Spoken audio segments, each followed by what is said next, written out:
And Sarah Yehudi Actually, Regan. I read that. 26 C-A-N-O-E. And the basket. Close That's fingers. a I little don't know bit what long. they are. That's what you. Exactly the week after Yom Kippur. Malomdim. It's hard to take a teacher seriously who's drinking out of a Mickey Mouse cup.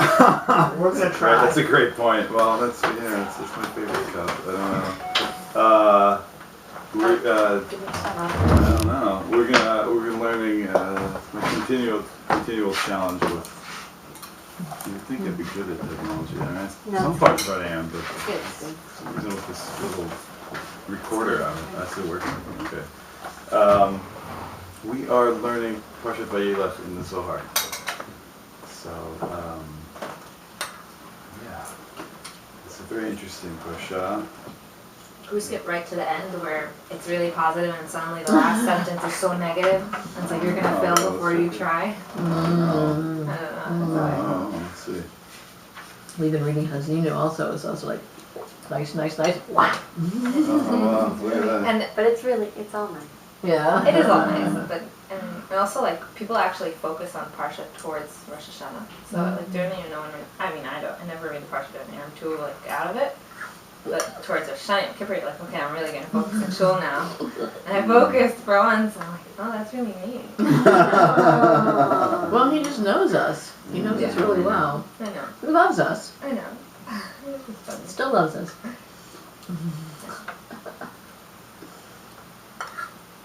We don't need to jump to that.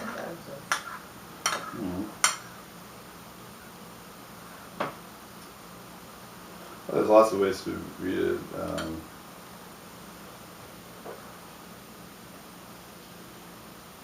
Yeah, I mean it's I mean one of the things it's dealing with obviously is the death of the death of Moshe, but you could look at it in if you don't take it literally, we could look at it ki yadati achrei moti ki hashchet hashchitun, meaning if you think I'm really dead, so then you're going to really make terrible mistakes. I mean, if you don't understand spiritual reality of life, and you think that a person really is gone once they're out of this world, once they're not in their body anymore, then you're going to make terrible mistakes. And you're going to forget what I taught you. Wow. Otherwise you won't. Right? I'm telling you, it's clear to me. Don't think I'm not with you. That seems to be what he's really But saying. if you put a comma after Kiyadati, Kiyadati. אחרי מותי, you do. Yeah, it's interesting. You could kind of read the whole pasuk that way. Also, there's a little Ki anshe, what's that pasuk? Ki anshe Sodom rhyme v'chatayim l'Hashem ma'od. So there was a Hasidic master who interpreted that. Interpreted the following. Right, anshe Sodom, they're terrible. They're evil. They're terrible and evil and sinning to God in the worst way, basically. So he interpreted Sodom as Rosh Tevot Sudas David Mashiach. Right? It's a stove cover told the story over. It's the Suda of King David. The people who eat Malava Malka, Reim, not Rhyme, Ray, it's the same root. Reim, they're friendly. The Chataim, Chet really just means to turn towards something. Chataim LaHashem Ma'od. They're turning towards Hashem in the greatest possible way. So there was a non-Hasidic person who said only a Hasidic Rebbe could make such a statement, can interpret a pasuk in such a way. So there's all sorts of ways. It's interesting, and the Hasidim, and through this, it's funny. Every once in a while in the Gemara, you'll come across, some people always say, "Oh, that sounds like a Hasidic word. How could they say that?" But the tradition of interpreting psukim in creative yet I don't know, halachically compliant ways is really quite old. It's not.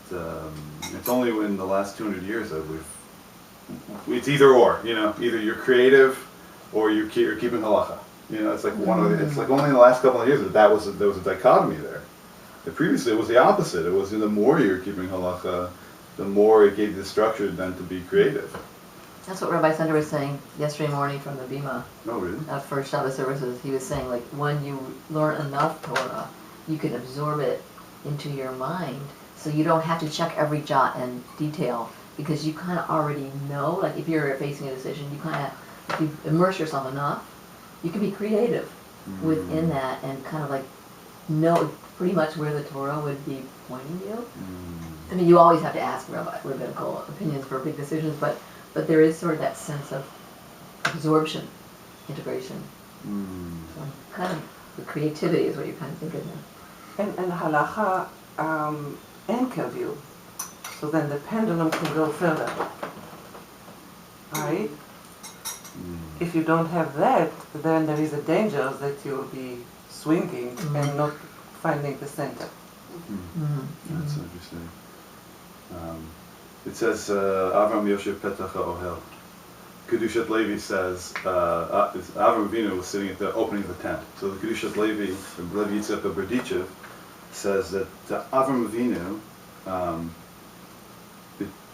he was always sitting at the beginning. He was never an expert. He never felt like he knew anything about being Jewish. He was always just like, I'm just beginning. And so the Kedushat Levi says, we have to be like that. You should never think you're an expert, no matter how much you know. Right? So it's really like, sometimes, I mean, it's an interesting concept. The more you learn, the more you open to creativity, it can be so, but the truth is it can be the opposite. Sometimes the best thing is to really just kind of understand you actually don't really know anything. Sometimes that's why with children, you see that they have a lot of creativity, because they know they don't know, and so they're open to trying to understand, and so then they might hear something and they come up with it in an interesting and creative way. And I think almost like 99% of the time it's like usually like pretty right on.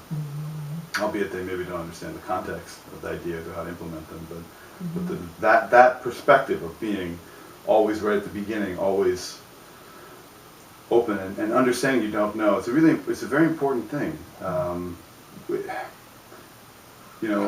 There's all sorts of interesting types of knowledge, and many of them are cumulative.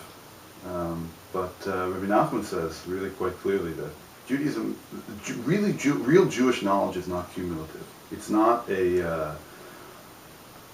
I learned yesterday and then now I'm learning today something that adds on to yesterday. I mean, that's part of it, obviously, but real Jewish knowledge, he says, comes like in an instant. Real Jewish knowledge is it's like prophecy a little bit. Rabbi Nachman says, and in order to do that, we have to not be so angry, right? We have to learn to control our anger. We have to learn to control what we look at. We have to be moral and upstanding people to open up to the moment. So it's an interesting kind of conception of how do we deal with this concept of being in the moment and receiving from God, like what's happening right now. It's not in the Torah. It's not separate from how your emotions are, and how much you've learned to control or let go of negative emotions and open up to Hashem. So I think sometimes there could be a danger in academizing the Torah. It's really this concept of beginner's mind, And it's really, Kedushat Levi, I'm not saying it's the same thing, it's different, but there's a similarity there in that, if you're really cognizant of today, then you realize it really is a completely different day. The Kedushat Levi says in another place, every day there's a new light coming down from the heavens. Completely brand new. And so, and in a spiritual way, it's 100% true, but also just in a very simple kind of physical way. I mean, every day, it's literally, everything is like slightly different. You're slightly different, And so, therefore, if in a very technical way, what you knew yesterday really isn't relevant. Unless you understand how it applies right now. And so therefore you really don't know anything, no matter how much you know. And as a matter of fact, sometimes the more you learn, it just opens you up to how little you have the ability to understand how it applies like right now. And so learning can open you up to actually how little you actually truly understand. Or it can be negative. It's like it can convince you that you know more than you actually do, and you can become that what the Buddhists call attached to, like, oh, I know this. I already learned, you know, whatever it is, Sokanaraka or whatever it is. You know, it's like, well, no. If you have to be willing to know that you really don't know any of it, that it's good that you. It's not like it's a waste that you learned it. I mean, obviously it's good. Any bit of Torah learning is obviously a big bracha, but it's like if you get stuck in it and you start to think that you really know, then you're really in trouble. And I speak, but we're really in trouble, you know, because we are not open to the next knowing, you know. This is what it's very interesting in the Sephardic davening, the Nusach Sfard, we say Al Chet every day. Al Chet, Hashamnu, we do that whole thing about the Aleph Beit. Well, the Ashkenaz, you do 2 hits every day, right? Yeah. You do But we go through all the kind of the Aleph Beit of sinning, right? Not to teach us what to do, but just to remind us, you know, that helps you realize, you know, that what you obviously when you realize what you've kind of where you're actually holding for good and negative, so then it keeps you aware that you don't really know so much. You know, I might have a great drush on not being angry, and then I might get angry, and then I say, oh, I know nothing, you know, and it even more makes me look, it's foolish, you know, and then in a way it relates to this, the end of what we're talking about, Acharei Moti, says Moshe Rabbeinu. I mean, you know, Moshe was the Anav Mikol Adam. I mean, so he was saying, he was the dugma for this concept of starting over completely every day. And so he's saying, once you guys get rid of that concept, you know, of totally starting over every day, of real humility. Moshe Rabbeinu, I mean, he spoke to God face to face, we say. He saw God's back, Kivyachol, whatever that means. I mean, awesome. And to himself, he still didn't know anything. He still really saw himself as not knowing anything, not being. He knew his responsibilities, but not being, you know, he thought of himself as still having tremendous amount to learn and not really knowing very much. And so he's completely open, more than other people. And so he's the dugman. So after, you know, ki yadati, as you point out, put a comma, acharei moti, ki ashket ashketun, v'sarta min haderech. I mean, that is the derech. That's the derech. That is part of the derech. The main part is this everyday. You know, I always say, I mean, really, I mean, if we don't have that, so then, I mean, we have Shacharis Mincha Mariv or Mariv Shacharis Mincha, whatever order you want to go in. That's really Mariv Shacharis Mincha. We have the 3 prayer services. You know, I mean, fine. Okay, maybe like I could do it for like a year. You know, okay, maybe 2. Well, okay, fine, 3. I already have 4 or 5 years. It's like starting to get on my nerves. It's like, how can I mean, I did it like a million times already. You know, how can I sit and daven more? You know, and so. Unless you've got, and it's the same thing. I mean, okay, you know, you can imagine someone comes in the show, so you know, you got, how long have you guys been reading out of that book? You say, oh, yeah, I don't know, is it 4,000 years? Every week? 3 times a week? It's like, what? How's it possible? And the only way it's possible is with this concept of we don't know it. We don't know it at all, actually. Right? So therefore, then the things we do know become similar to like the halachas, like the structure, which gives us space for creativity. The things we do know becomes a structure that can open us up to new ideas, because it still remains there. You know, you learn stuff and it stays in your mind, and if you let go of it and say, well, I don't know it anyway. As a matter of fact, now that I've learned it, I really don't know it. I have no idea what it's talking about. So that's then all of a sudden now that structure can be kind of like a merkava, like it can be, so to speak, the merkava for new ideas and for creativity. And for good things, and this is why we value questions so much, right? Questions are so amazing, especially if you have a problem with a pasuk. The pasuk says, that's disturbing. How can it possibly saying that, right? It's God's Torah. How can God be saying that? And so then you have to open up to what do you think God's really saying, right? Because you're right, it's not really saying that, and that's the whole. I mean, part of the rabbinic tradition was that it was this great force of the oral laws, this great force of kind of, I don't know, interpreting in a way that is more, in a way, more human. You know, so they say ayin tachat ayin, an eye for an eye. So the rabbis learned out from that monetary compensation.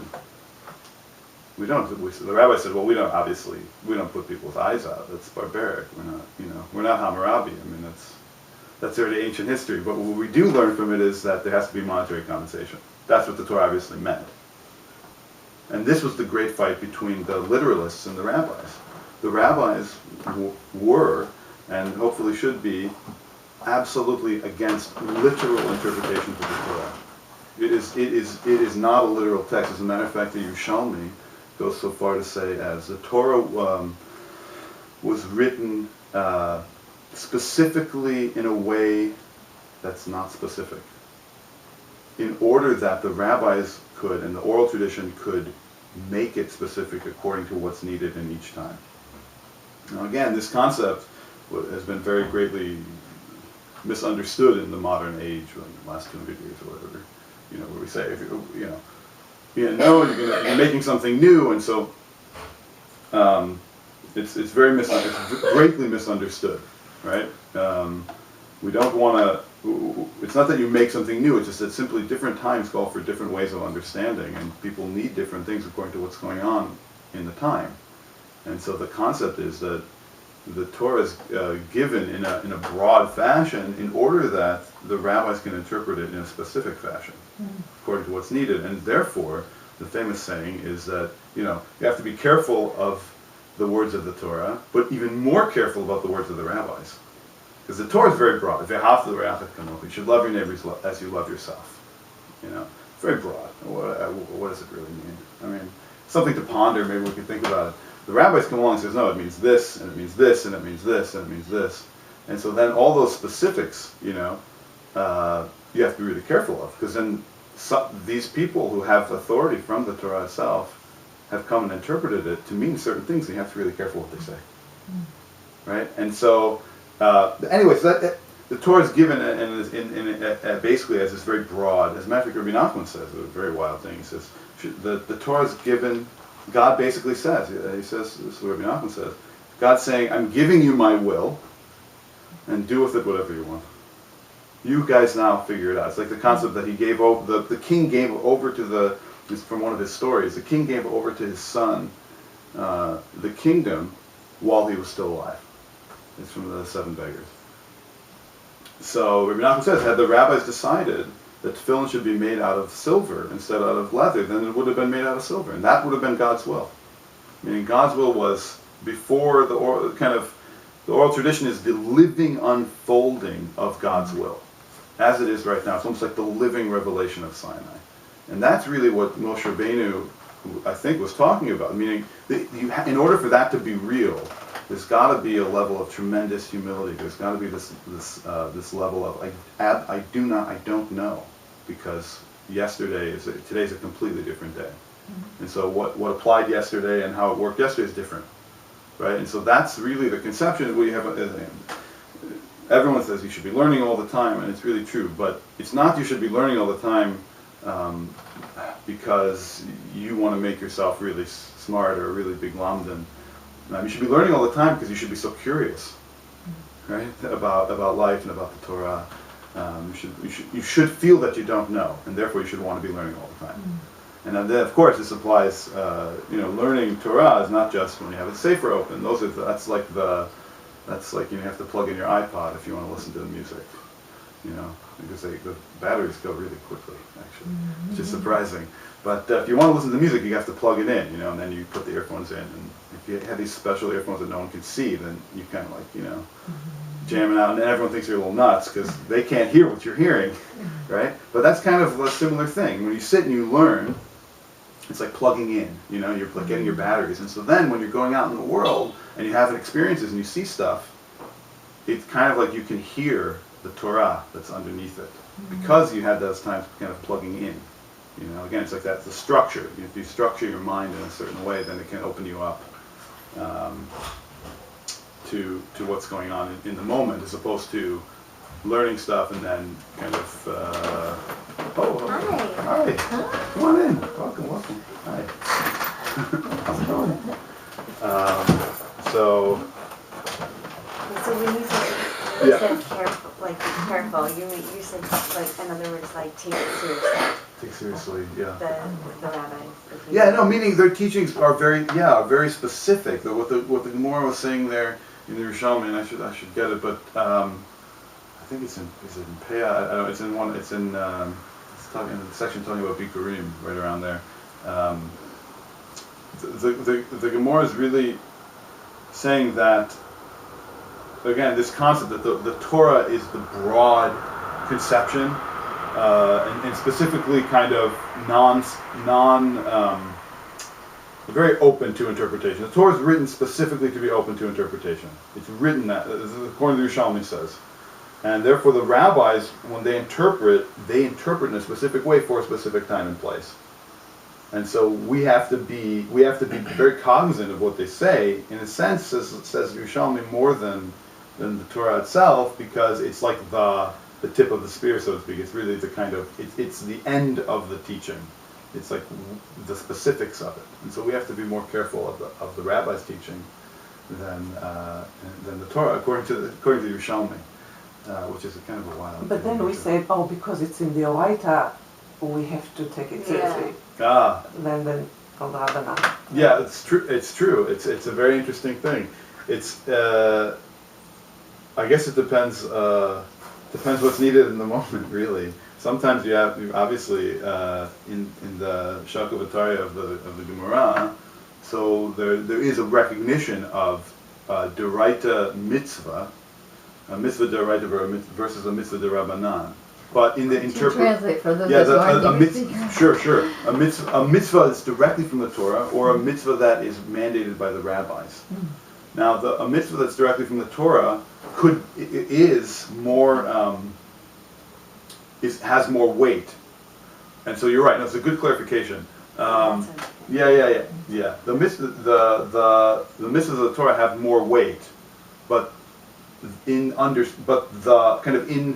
understanding them, in implementing them, the teachings of the rabbis have more weight, because the Torah doesn't give any implementation or any specifics as to how to do it. Oh, so you're saying D'oraita to put on tefillin. Yeah. But the Torah doesn't say, D'oraita doesn't say exactly how to make the tefillin. Right. So then the rabbis interpreted it that, but it's still, their interpretation is how we do the mitzvah D'oraita. Right, exactly. I don't know if it's Or like relevant. Shabbos. Yeah. I don't know if it's relevant, but Rabbi Sender once said that the Torah was like the Constitution, and the rabbinical commentary was like case law, because you can't just have a constitution. It's not enough. People can't understand it, so you have to apply it to all the different cases. That's a good one. That's a good one. Yeah, like Forgive my ignorance, but wasn't there a lot of discussion between the rabbis that we still are privy to, Talmudically wise? So one will say this, the other will say no, I don't think that you should be doing that. But then there is a resolution. Is it like Shulchan Aruch? Is that like the resolution of the Talmudic debates? One resolution. It's one resolution. Okay. Yeah, I mean it's the one most of us hold by. Yeah. Until now. Until now. It's also written like that. איך זה רבי הלל אמר כך, who is with רבי הלל? שמאי אמר כך, והלכה כדבר הלל. So the conclusion is that the halacha is כדבר הלל. The law by Hillel. Yeah, According but to the Hillel. discussion is given to us. Also because often, I think, the two opposite answers to the same issue are viable. Right. Relevant and viable at the same time. But halacha is to bring it into everyday life to do it. So Shammai was so extreme that often it wasn't easy. But when the Mashiach will come, we will do the way Shammai sees most by it. I was at his synagogue in Meron last winter, Shammai synagogue, up at the top of that hill in Meron, and it was a total, I felt such a strong resonance. I know you're supposed to feel it's always supposed to be our favorite, because he always gets the final word, he's so kind and everything, but I just felt this strong resonance with Rabbi Shammai, and then his synagogue is also just gorgeous. If you guys get to Meron and get up to the top of the hill, it's exactly the way the Romans left it. They knocked down the pillars, and it's exactly where they pushed them. You can still stand there and see it, how many hundreds, thousands of years later, I don't know. But but you have this sense of him that he was like they say that after Mashiach comes, we're going to be following his law, right? Is that what you said? that's Okay. what I'm saying, yeah. So, Well, it's very interesting, actually. Hillel and Shammai, extremely interesting. But it also, I mean, we document all the minority opinions. We don't throw them out. You know, we keep and we go over the argument over and over, the arguments over and over again. And different rabbis, different poskim, like come up with different understandings. You know, and so as a student of the rabbinic tradition, you really have to go over all the different opinions, and it's like, you know, it's not so simple to come up with. And we have I mean, it's interesting talking about Moshe Rabbeinu. We have in our lifetimes we had Rav Moshe Feinstein, Zitzal, who really, I think, kind of typified this process, the process of really taking seriously the halachic process, like in the moment. And he was a giant in every way, but he was able to come up with ways, you know, to help people. He always took the people he was counseling and the people who came to him with questions. The people were part of the question also, meaning how did the halacha relate to them? It wasn't just. It's not necessarily as technical a thing as you might think, although it is. There's a open component to it, and I think he was like almost perfect in terms of his balance and how he was able to apply halacha into the needs of the moment. Interestingly enough, I unfortunately never had the privilege to meet him, but I think he's an incredible example of it.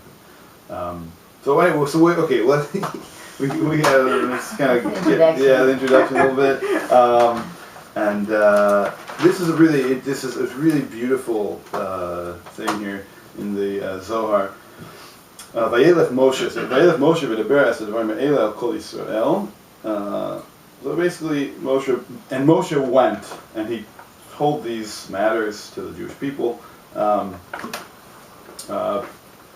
I think one the Ibn Ezra halach el kol shevet v'shevet l'hadiyah shehu meit shelo yifchadu. So he went to according to Ibn Ezra, he went to every single tribe and told them that he was going to leave the world and they shouldn't be afraid. V'chazak libam b'divrei Yehoshua, of course, it's a play on words, and he strengthened their hearts in the words of Yehoshua, but meaning of being saved, but also of giving strength to Yehoshua, who was taking over. So it was kind of reinforcing that what a great leader Yehoshua was. Anyway, so that's the kind of the basic shot, and then Rabbi Cheskia Patach Molich Lemin Moshe Zerot Tifarto Bokeh Mayim Mipneihem. Oh, yeah, that was right. Oh, do I have that somewhere? Oh, shoot. Yeah, I meant, it is a pasuk in Yeshaya. Okay, I remember the Rashi on it, so that's okay. That's all right. Molich Lemin Moshe Zerot Tifarto Bokeh Mayim Mipneihem. Going on the right hand of Moshe is his arm of beauty, and it's splitting the waters before them. This is Yeshaya. So Rashi, I'm pretty sure Rashi says on that, Moshe Zerot Tifarto is God. Going on the right hand of Moshe, his arm of beauty is referring to God. Okay? Contrary to Rashi, or Rashi is contrary to the Zohar. The Zohar says like this: Zakayin inun Yisrael dekuchibichu iturai behu. V'gin iturai behu kralon b'nim buchrin kadishin achin k'yachol nachat l'daira imahon. There's that famous story about the two friends who got in trouble with the law, and they come before the judge. And it's a very serious case. Someone stole a whole ton of money, and they're arguing with each other. And the judge calls to order, and one of them, Moshe pipes in and says, "I did it. I'm guilty." And the other one says, "No, he's lying. I did it, and then they're really angry with you, they're really arguing. No, say, shh, no, you've got more